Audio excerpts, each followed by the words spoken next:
Greetings, and welcome to this week's edition of Terry Messenger's Genius Zone.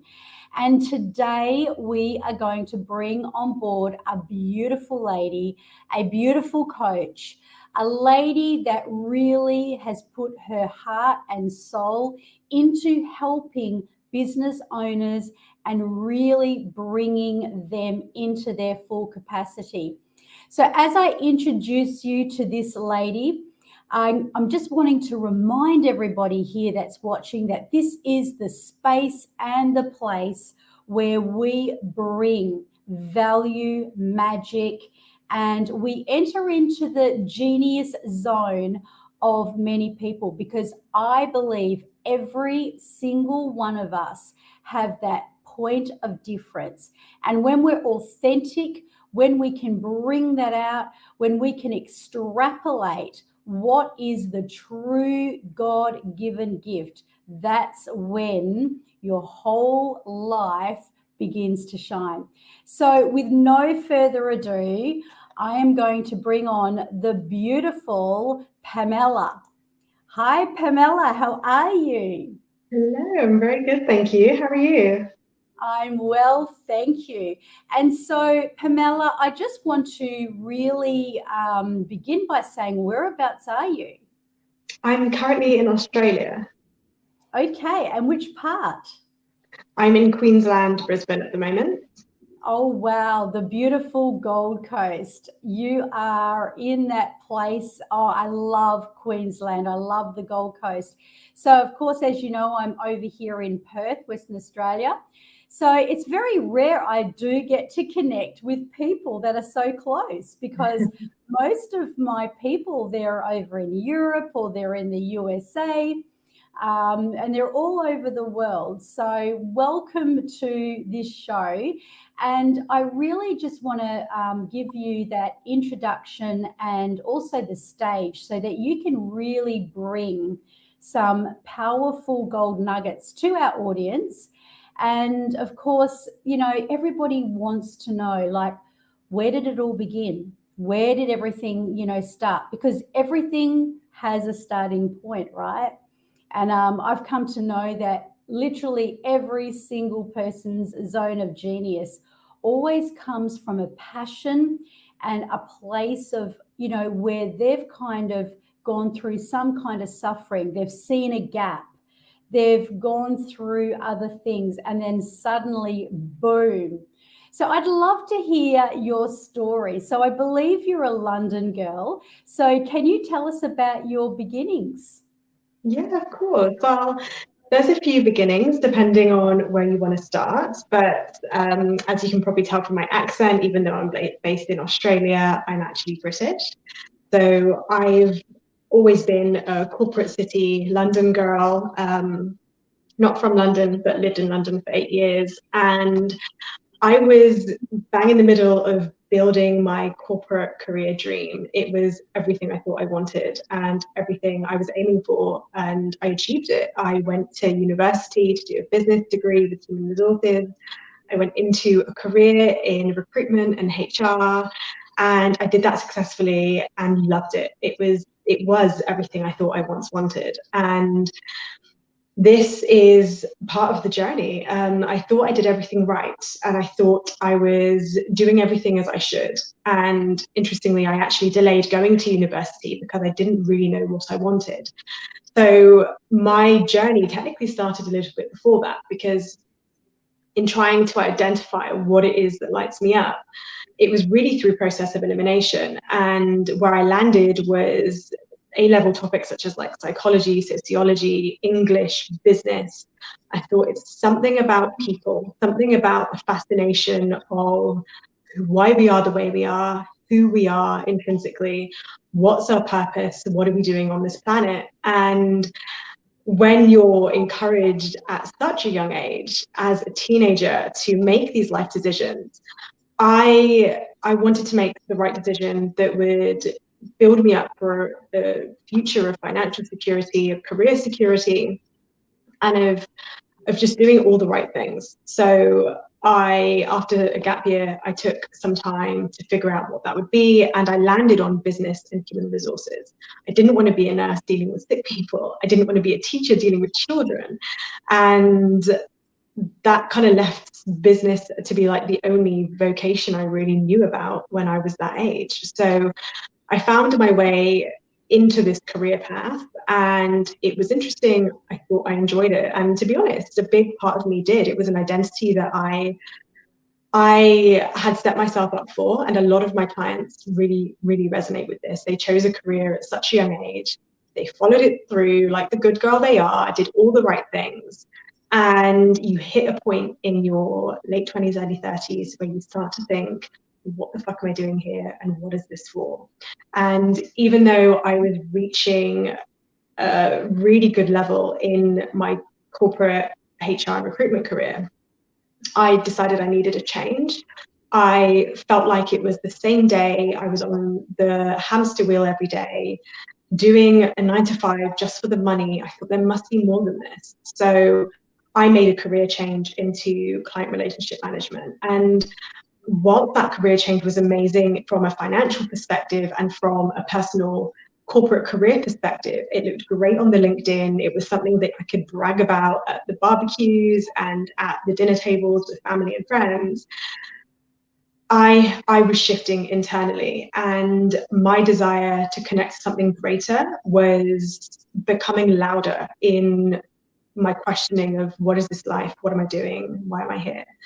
And so in leaving recruitment and HR, I really missed the opportunity to connect with people one-to-one on a personal basis, because my client relationship management role was working with huge conglomerates, major brands like pharmaceuticals, oil companies, banking, finances, and they were still obviously working with individuals, but within organizations in their role as C-suite or VP, director, etc. And I really missed the personal interaction on people's actual lives, on their actual careers. So I started a side hustle, and that was all it was ever going to be. It was CV writing, interview preparation, salary negotiation services, because I realized outside of recruitment and HR, so many people don't have this skill. And as a recruiter, I was so well placed to do the negotiation on behalf of people that they didn't need to do it.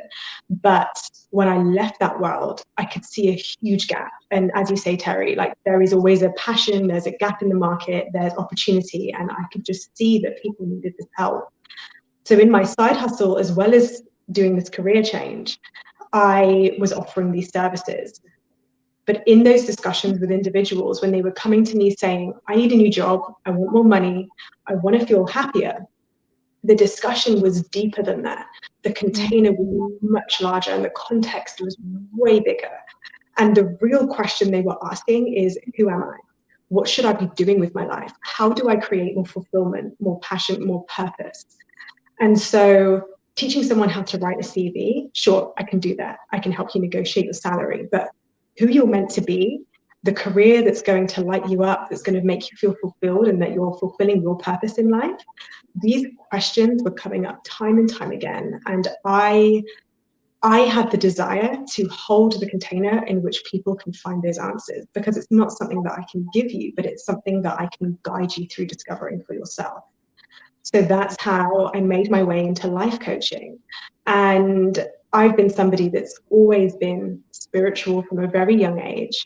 I've always understood, without understanding like quantum physics or epigenetics or frequency or energy, I just always had this awareness that there is something greater. There is some divine power that unites us. And I've always had faith in that. And it's only in coming into this world of life coaching and meeting other healers, light workers, that I was able to put a science to it, to able to put names to it, to be able to understand the process of it and show my clients what that is and help them find their own passion and purpose in life. That is absolutely amazing. And I love how, as I'm listening to the threads of all of the elements that you have, really been through and what you've put together. that it's just all come together just so seamlessly.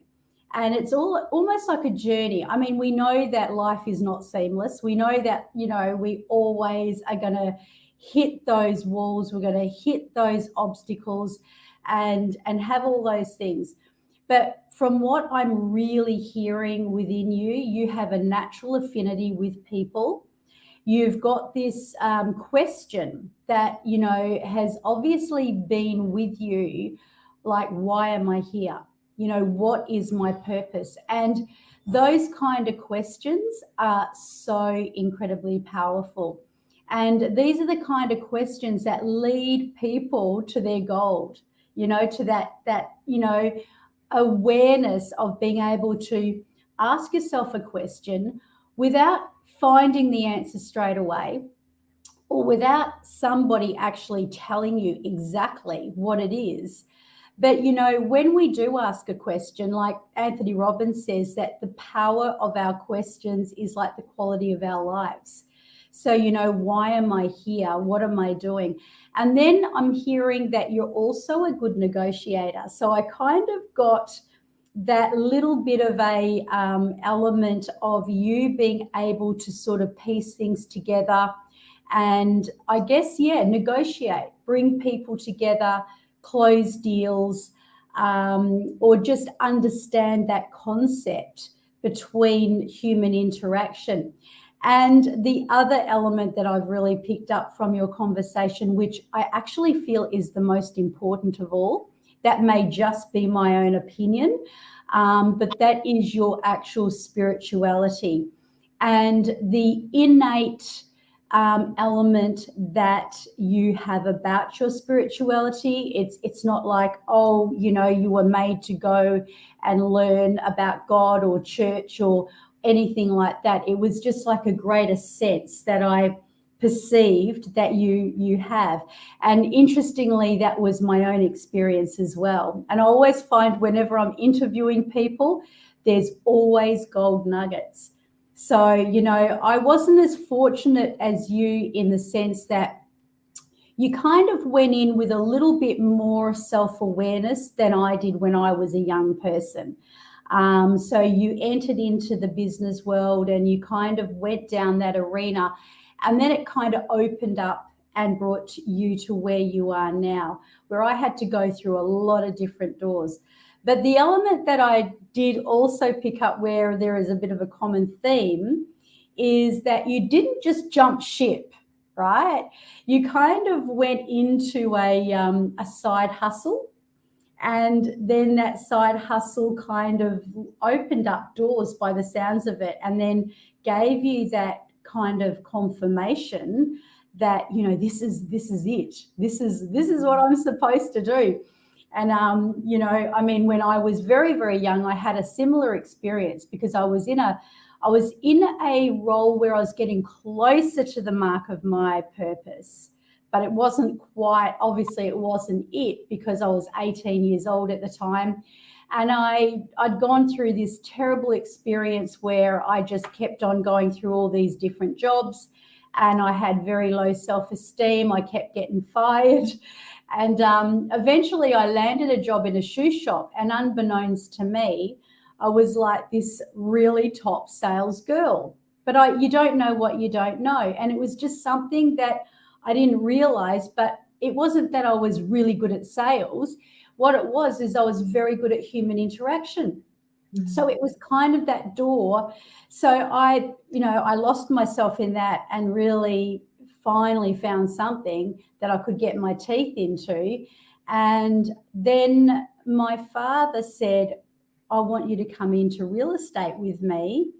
And mum was saying, oh no, she's too young. You know, by this stage I was 20. And so when I did so, I thought, well, it's a bit of a risk, right?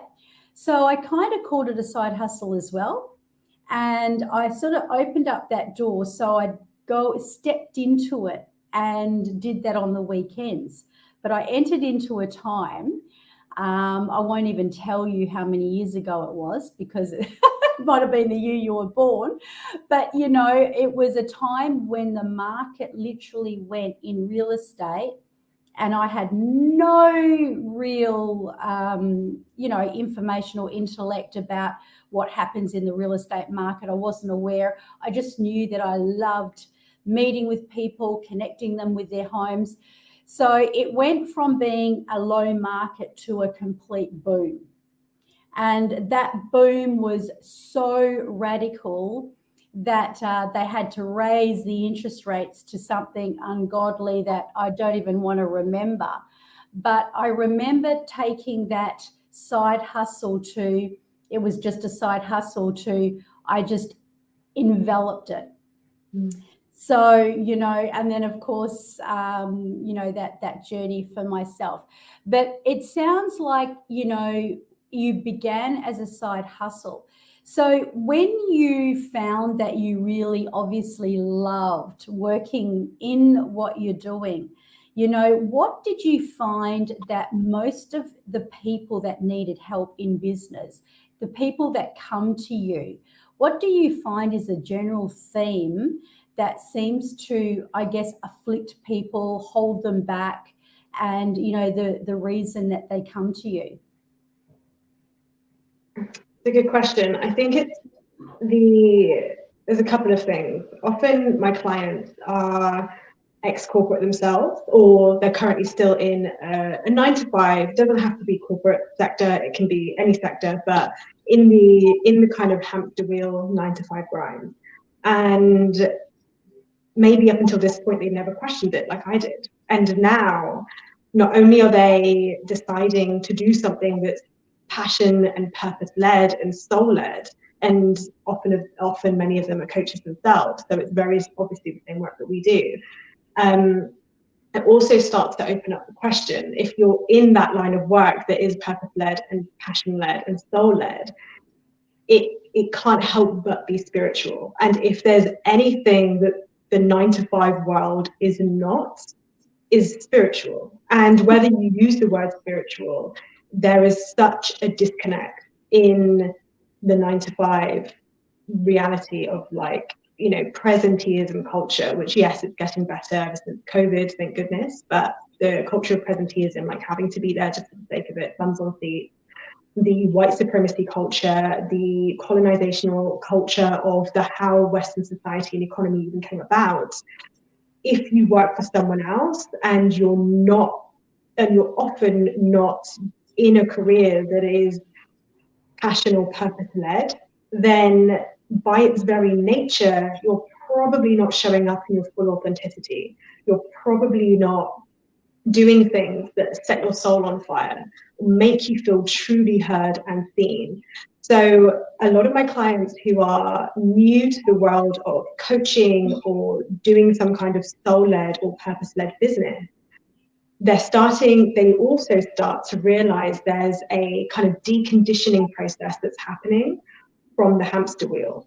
Because if you're in the business of doing work that sets your soul on fire, then going to a Monday morning meeting at 8 a.m. with a boss that you don't really respect, who doesn't really respect you, doing work that doesn't light you up, working with colleagues that complain about the fact it's Monday, who can't wait for hump day. They think, fuck, it's Friday, let's live for the weekend. And there's no ambition or drive in terms of how that connects them to their spirituality or greater purpose. Then many of my clients are feeling the challenge between being this persona in setting up a business and being really lit up and excited about that, and then having to be this other identity, which feels like they're squashed, and it feels like they need to be unleashed, but they're now trapped, and it makes the cages even more prevalent. Now, in saying this, I'm not saying that having a corporate career is wrong or that having a 9-to-5 is a bad thing. There are many people that love it, and I loved it for a very long time, and I can be extremely successful in it. But I'm talking to the people that want to be and are discovering that there is a part of them that is waiting to be unleashed, that wants to be of service to the world, that wants to elevate their skill, their potential, their personal mastery, that wants to become the best version of themselves and create a life that lights them up from the inside out, and that allows people to come into their world and experience the same. And that transition can be very scary, because for the last 20, 30, 40, 50 years for some of my clients, that's all they've ever known. So leaving that identity, decolonization, the deconditioning, the shift from employee to CEO, from employee to being your own woman who gets to have her own schedule, to be empowered by her own tasks, by her own mission, by her own purpose, that can feel like very strange and very scary territory. And you're trying to build a business at the same time. So there's a lot of complexity to that. And so a lot of clients come to me because they've got help with their marketing and their copy or their sales strategy. They've got help with what it means to build a business and be a coach and serve your clients, but navigating their own personal circumstances in who they are, their own personal identity, and how they can transition into being their own woman, and dealing with all the challenges of like finances, the communication with the people you love, the way you show up in the world, even your LinkedIn profile. Like, how do you navigate those things when you're in between worlds? And that's where I help my clients. So yeah, I hope that answers your question. Do you find that they sort of take a big jump? Because I'm kind of wondering too, like you said about the corporate world, and we do need people to be in the corporate world. We do need leaders. We do need presidents. Absolutely. We do need all those things, regardless of what we may feel about any of them ourselves or what we personalize it about. So I guess, is it possible that women do come to you as well, where they're in the corporate world, they feel like they're just on the hamster wheel, like you said, and maybe it's just doing that inner work within them so that they do find that magic, that, you know, that God-given purpose within them, so they can kind of find that happiness and that more, I suppose, fulfillment in that 9-to-5 grind? Yeah, absolutely. And of course, you can achieve those things whilst having a 9-to-5. The people I'm working with more are navigating the challenges of going into their own businesses. But yeah, I've absolutely worked with professionals who plan to stay in the realm of being a professional and not a business owner or coach. And that's their ambition, to stay in that field, but to be able to have better boundaries, to be able to build resilience to some of the circumstances that are out of your control, to have a greater sense of self-worth, of enoughness, so that they know who they are. So in the workplace, when they're being challenged and being pulled in different directions, they don't lose that sense of self, because it's very easy to do. I think it's one thing I see a lot in this industry is the encouragement of self-care practices, such as a morning routine or an evening routine, doing a meditation, having your juices in the morning. I think that has a place.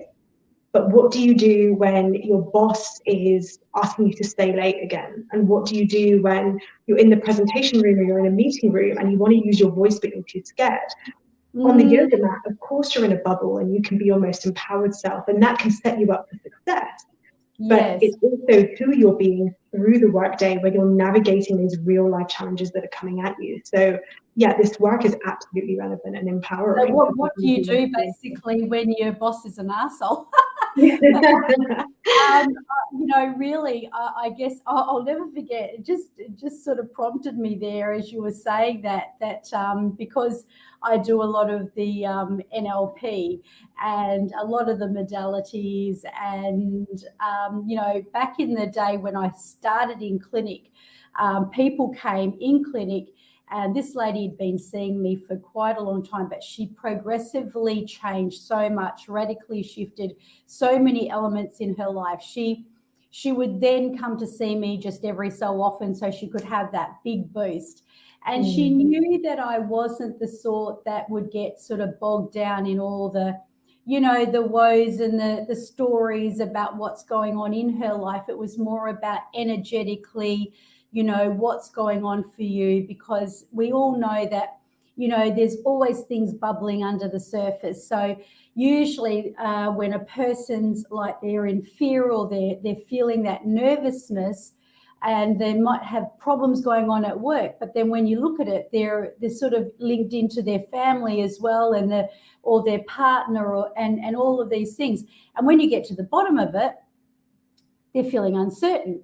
And that uncertainty is kind of out there manifesting more uncertainty. And so they're sort of getting into that kind of, I guess, that groove, which obviously we like to come along and break the pattern and interrupt that.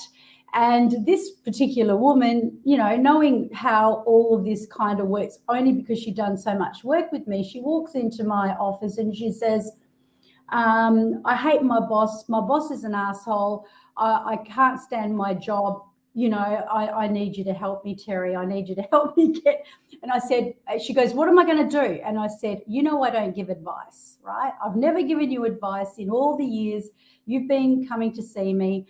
And I'm not going to start now. And she says, yeah, but this is a different case. I hate my boss. Like, I'm ready to wring his neck. And I said, okay, you want my advice? She said, yeah. And I said, fall in love with him. She looked at me like I had 4 heads and she said, what? I went, well, not literally, but, just love on him. And she said, why on earth would you tell me to do that? And I said, I'll tell you why I would tell you to do that. Because as long as you're hating him, as long as you think he is the biggest arsehole that walked the planet Earth, as long as you're going to keep on attracting assholes, and you're not going to find another door that's going to open where you can go into it and just be able to, be happy, because you're not attracting it. And you know what? She said, well, you're a freaking genius if you can get me to even like him. But it's not a matter of getting people to like, or it's just a case of shifting perspective. And you would know this, you'd be teaching this with your clients. And, long story short, when we shifted her perception of how she thought about him, and we kind of like moved her away. So instead of being emotionally attached and pulled into the whole scenario, she was able to kind of like detach and look at it from, well, where's he coming from?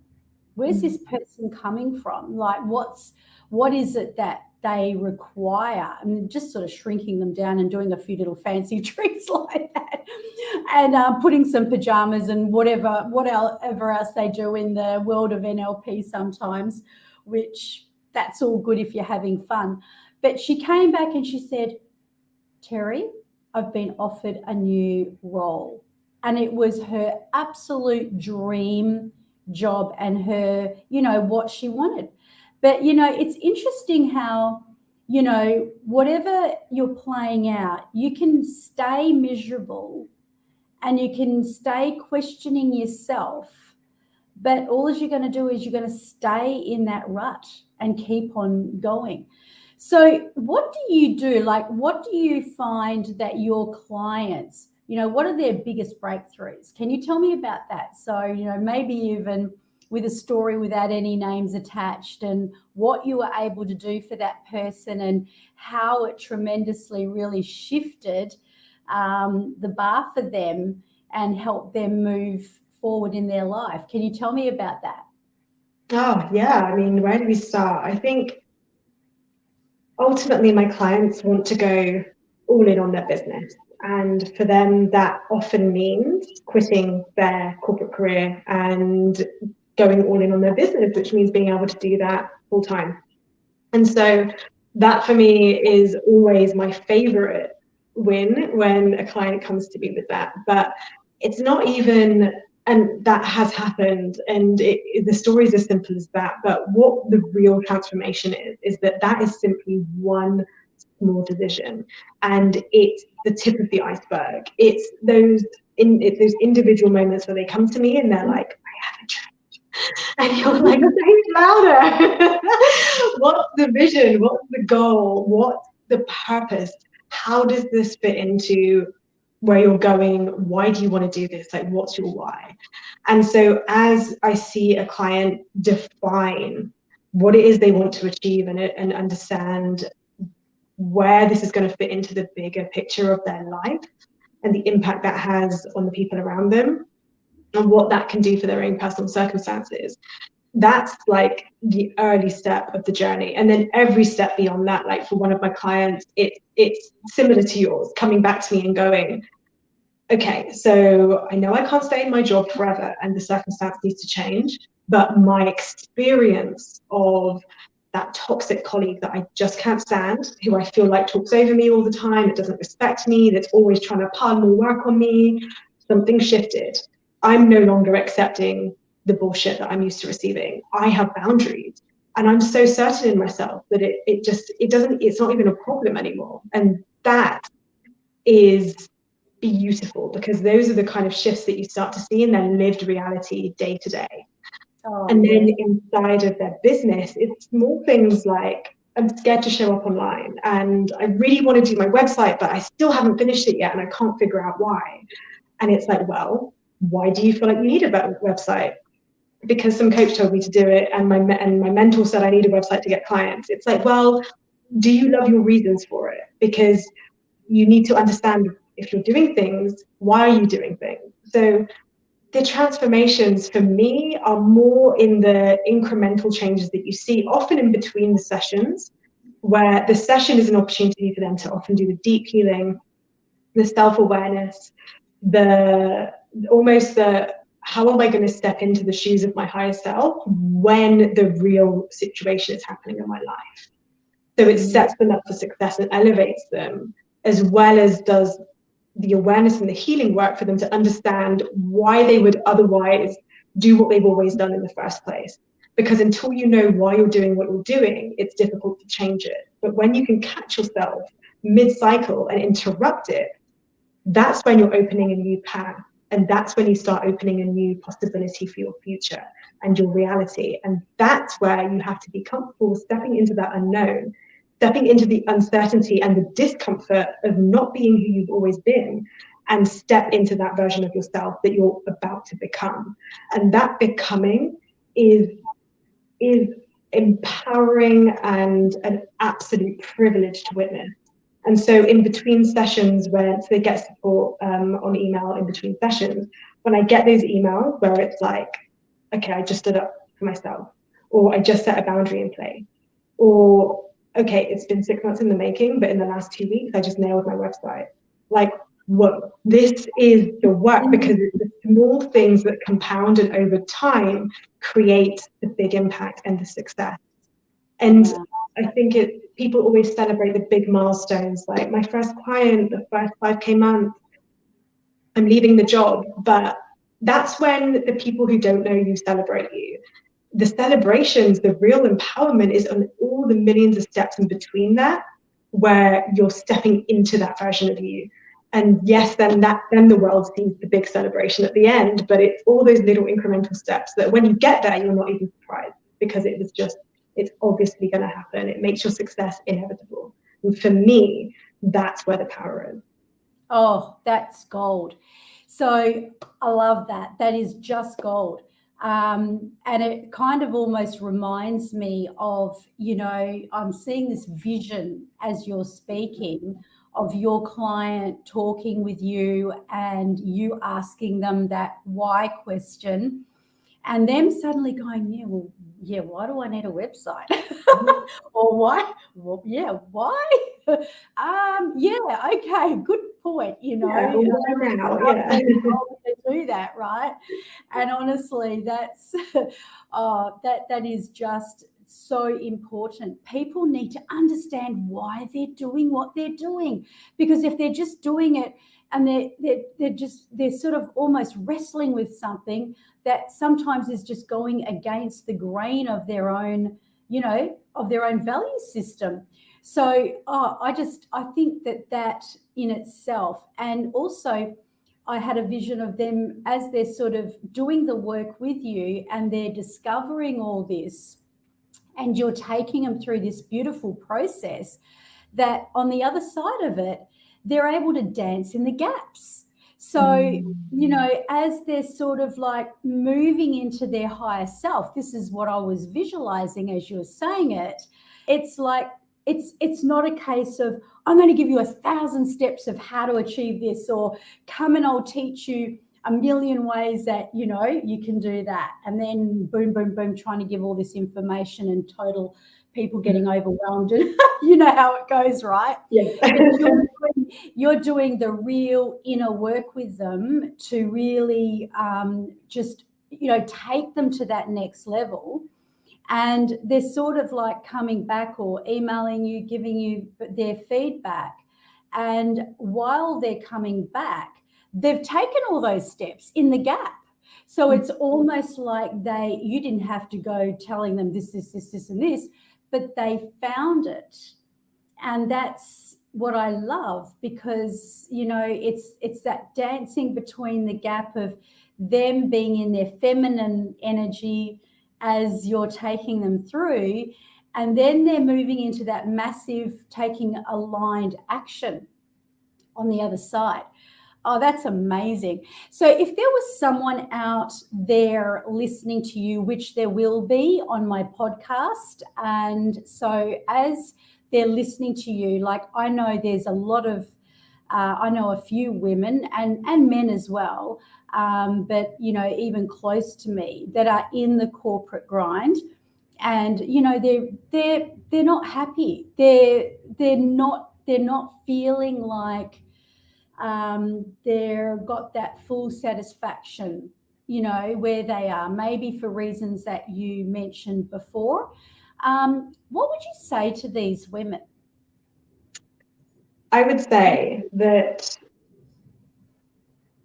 it's easy for life to pass you by and to keep just going, and that's fine. But do you really want to look back on your life when you're 80, 90 years old and think, I could have done it better, or I could have been happier, or I wish I followed my passion? Because time will pass anyway. And the only person that can help you create a life of true fulfillment, truly being able to say, I did it all, and I gave it my best, and I lived it to the fullest, the only person that can give you that is you. And so the women and even the men I work with, on the outside, they're high achievers, they're successful, they have the title, the corporate career, the beautiful home, the beautiful holidays, the families, the kids, the children, the body, the lifestyle, but are they happy on the inside? And when that feeling is an element of dissatisfaction or lack of purpose or lack of connection to something greater, then my advice is that you owe it to yourself to explore that. And I think I do forget this kind of conversation. This isn't mainstream. We're taught and encouraged to develop in our corporate careers, to aim for more money, to work up the ladder, to get a mortgage, to have a family, to have a house, to do all those things. But we're not taught about who we should be through that process. And our loved ones always want the best for us. They often say, I just want you to be happy. But do you ever ask yourself, what does a happiness truly look like for me? And am I really meeting my edges of what happiness could look like in my life? So if you're feeling that way, then you owe it to yourself to explore what those answers are, and you can get help with that. And that is exactly the purpose of someone like Terry, someone like myself, that can show you the path to create that, your own version of that for yourself, because no one can give that to you. Yes. Oh, I hear you. And that kind of, I love that analogy of moving over to that time of life, you know, when you're 80 or 90 years old, and looking back. I think that's a really big reality check for a lot of people to really visualize and take on board as they're listening to you. And, you know, that you can't put a price on that, really. And you're not going to, more so when you're that age, it'll become more invaluable of, you know, what you did today as a result of, you know, looking back from that age. But what would you say to that woman that is perhaps grappling with wanting to kind of move out from where she is, but she's kind of held there because of money. You know, she might be on a really good salary, so she's in fear of stepping away. Is there anything that you would offer to that woman? Absolutely. The golden handcuffs, right? It's something that comes up. I'm yet to have a client that hasn't brought money into the equation. Unfortunately, we need money to be able to survive, to have shelter, to have food. So it's a fair game question. And my answer is the fear always feels bigger when you don't know what the fear is. So the question really is, what is the fear?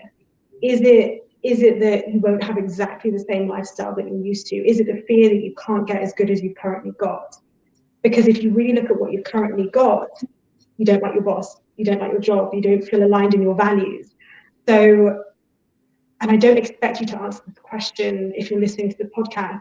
The point of my answer is to show you that until we really dissect the fear, understand what it is you desire, and what it is you need in order to sustain a quality of life that you don't have to compromise on, the possibilities really open up for you.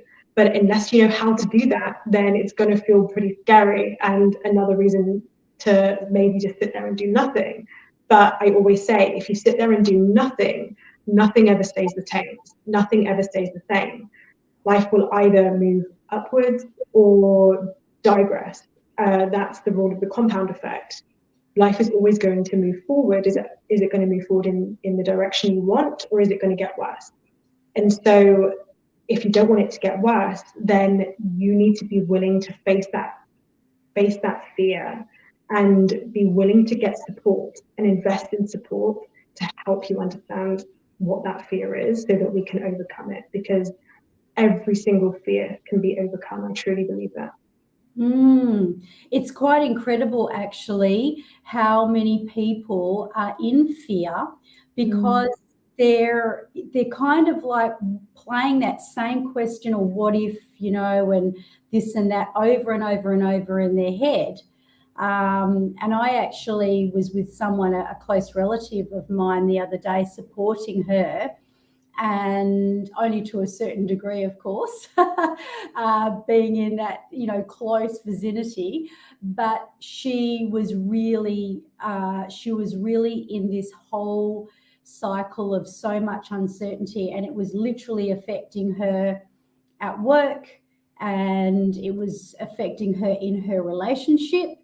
And, you know, really, when we got right underneath it, underneath that fear was this fear of the unknown. So you'll never guess what I did, Pamella.